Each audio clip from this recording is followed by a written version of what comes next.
Okey, selamat petang semua. Hari ini saya nak buat video pasal kita punya solar panel. Jadi kita ada plan untuk buat satu device lah. Kita nak buat satu device yang mana kita akan charge kita punya telefon menggunakan solar panel. Jadi sebelum tu kita kena test dulu solar panel kita.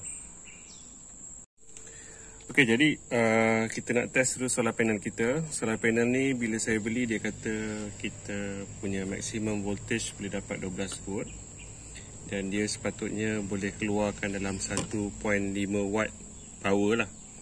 Okey, untuk test benda ni kita perlu buat dua jenis test.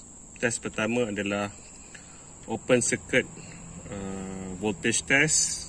Test kedua pula adalah short circuit current test. Okay, so selalunya kalau solar panel yang jenis besar, bukan mini macam ni lah, dia akan letak dia punya rating dekat belakang ni. Tapi tak ada. Jadi sebab tu kita nak test dulu hari ni.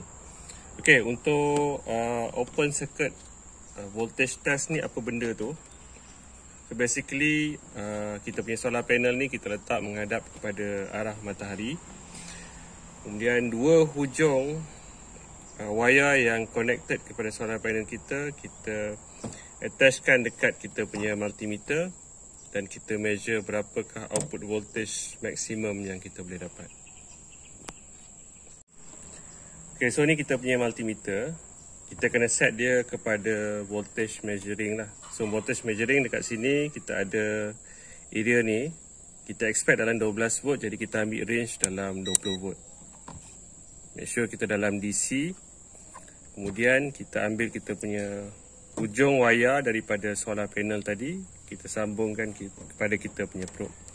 Negatif kepada negatif, positif kepada positif macam ni. Okay, so maksimum yang kita boleh dapat dalam keadaan macam ni, kita dapat 12.5 volt lah. Sekarang pukul 4.30 petang. Okay, sekarang kita cuba ubah sikit sebab keadaan matahari belah sana.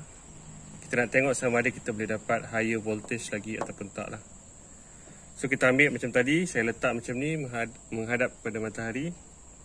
Negatif punya wire ke negatif probe. Positif wire kepada positif probe. Okay, so kita dapat sedikit tinggi lah 12.6 volt. Masih kurang atau below 13 volt lah. Lagi tinggi voltage, lagi tinggi current yang kita boleh dapat nanti. Test kedua adalah short circuit current test. Apa tu short circuit current test? Maksudnya bila kita punya solar panel ni menghadap kepada matahari, kita buat satu connection daripada positif ke negatif tanpa menggunakan apa-apa load dan tak ada perintang lah.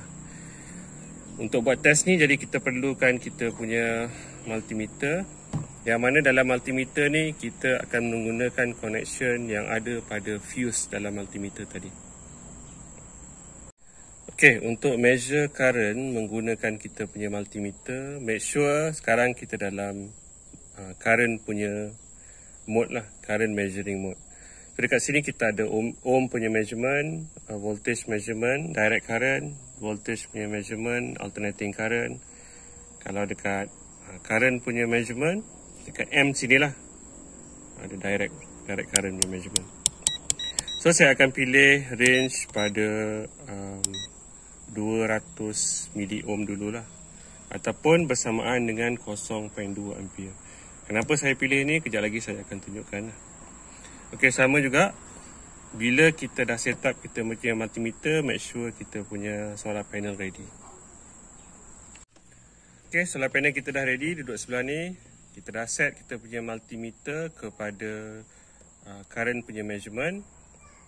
Dan since current kita yang kita expect dalam range microamp dan milliamp, jadi kita staykan kita punya probe dekat configuration ni lah. Kalau current kita tadi berada pada higher, tinggi lagi daripada milliamp punya range, dan kita kena ubah kita punya positive probe duduk kepada position yang ni. Okay, jadi kita test sekarang short circuit current. negatif kepada negatif, positif kepada positif lah. Okay, so sekarang kita boleh tengok maksimum current yang kita boleh dapat tanpa load adalah 26 mA. Okey, jadi kita macam voltage measurement, untuk current measurement ni kita cuba ubah position kita punya solar panel supaya dia menghadap kepada matahari sekarang lah. So pukul 4.30 matahari sekarang menghala ke arah yang sana. Kita punya multimeter mode pun dah set up. So negatif wire kepada negatif probe warna hitam, positif wire kepada positif probe.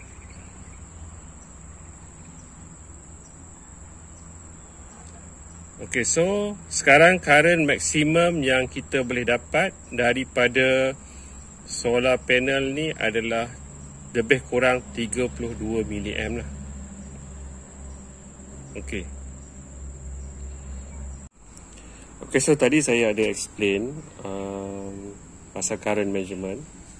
Dan sekarang saya nak share kenapa kita nak pakai 200 mA current punya range dekat multimeter lah.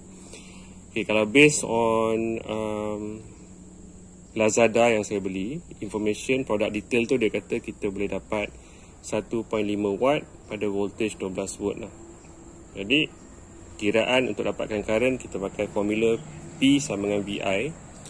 Untuk dapatkan current 1.5 watt kita bahagi dengan 12 volt lah, rated untuk kita punya solar panel.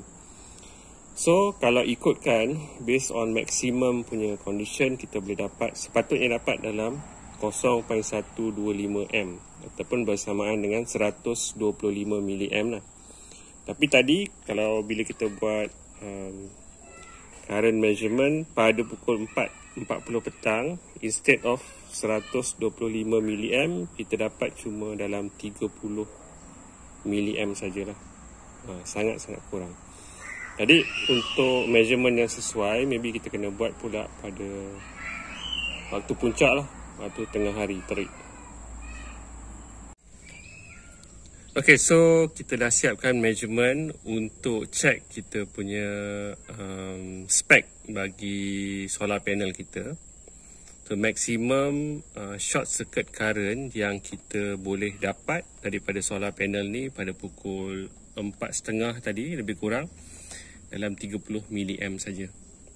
So most likely kalau 12.30 hari pun saya rasa maksimum kita boleh dapat dalam maybe 100 mA lah, ataupun bersamaan dengan 0.1 M current. Okay, so itu je perkongsian untuk video kali ni. Untuk video yang seterusnya saya akan share macam mana kita nak buat connection supaya kita boleh buat solar charging lah menggunakan buck converter.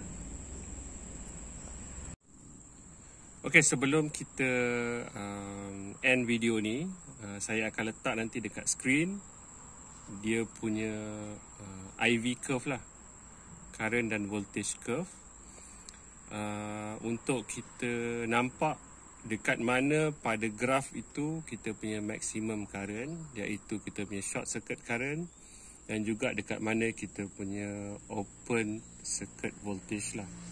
Dan di mana daripada graf tersebut kita boleh dapat maximum output voltage yang kita boleh dapat. Okay, so ya itu je perkongsian untuk kali ini. Saya harap dapat membantu semua, dan dalam next video kita cuba tengoklah macam mana kita nak proceed untuk sambungan bagi kita punya small project. Terima kasih dan bye.